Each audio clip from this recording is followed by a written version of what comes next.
اور اگر وہ کتاب و سنت پر چلنے کی کوشش بھی کرتے ہیں بھلے ہی ان میں کچھ شر پایا جاتا ہو تو ایسے بردرز کی اصلاح کی کوشش کرنی چاہیے، ان کو قریب کرنے یا ان سے دور رکھنا چاہیے۔ میں آپ کو یہ بات بہت صراحت کے ساتھ کہہ دینا چاہتا ہوں کہ ان کو علم حاصل کرنا چاہیے، ان کی ذمہ داری کیا ہے کہ وہ علم حاصل کریں، اہل علم سے جڑیں، اہل علم کی ہمنشینی اختیار کریں، اہل علم کے دروس سے اور ان کی شاگردی سے وابستہ ہوں، یہ ان کی ذمہ داری۔ اور علماء کی ذمہ داری ہے کہ ان کو جوڑیں۔ کیا بات کہی گئی ہے؟ قریب کریں۔ تو قریب کرنے کا مطلب کیا سمجھا جاتا ہے؟ بطور تعلم قریب کریں کہ بطور تعلیم قریب کریں؟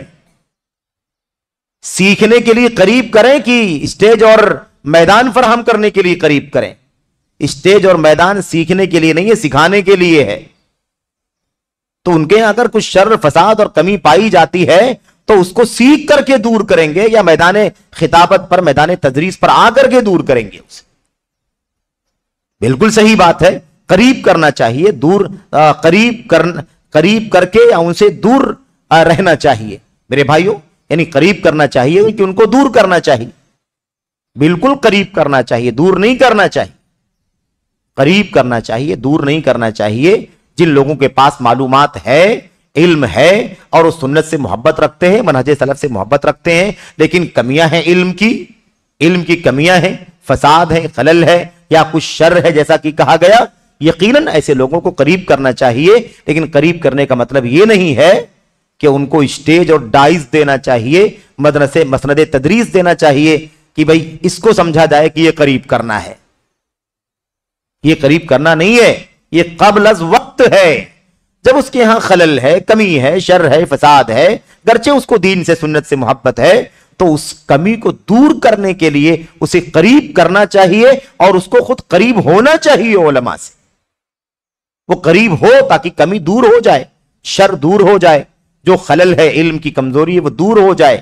میرے بھائیو، کون منع کرتا ہے کہ علم سے آراستہ ہو کر کے دعوت کا کام کرنا چاہیے؟ بالکل علم سے آراستہ ہو جاؤ اور اس کے بعد دین کا کام کرو، اس سے کون منع کرتا ہے؟ لیکن علم کے قریب آنا تو سب سے بڑا مسئلہ ہے، سب سے بڑا مسئلہ علم سے قریب آنے کا ہے۔ لوگ علم حاصل کرنے کے لیے قریب نہیں آنا چاہتے، لیکن سکھانے کے لیے، دعوت دینے کے لیے، بولنے کے لیے، لیکچر کرنے کے لیے، مسائل بتانے کے لیے، سوال جواب کا سیشن چلانے کے لیے بہت جذبے کے ساتھ وہ آنے کے لیے تیار رہتے ہیں۔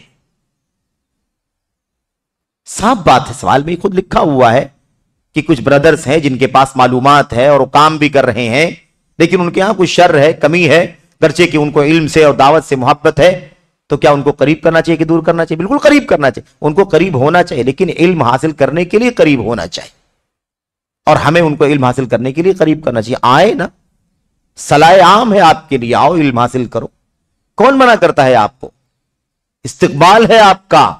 اللہ کے نبی صلی اللہ علیہ وسلم نے فرمایا تھا، مرحبا بطالب العلم، مرحبا بطالب العلم، مبارکبادی ہے طالب علم کے لیے، خوش آمدید ہے طالب علم کے لیے۔ اللہ کے نبی نے فرمایا تھا، صحابہ سے بعد میں لوگ آئیں گے آپ سے علم حاصل کرنے کے لیے، جب ایسے لوگوں کو دیکھو کہ علم حاصل کرنے کے لیے کچھ لوگ آپ کے پاس آئے ہیں تو ان کا استقبال کرو، اور انہیں بتاؤ بھی کہ اللہ کے نبی علیہ الصلوۃ والسلام نے آپ جیسے لوگوں کے بارے میں ہمیں وصیت کی تھی کہ آپ آئے علم حاصل کرنے کے لیے تو ہم آپ کا استقبال کریں۔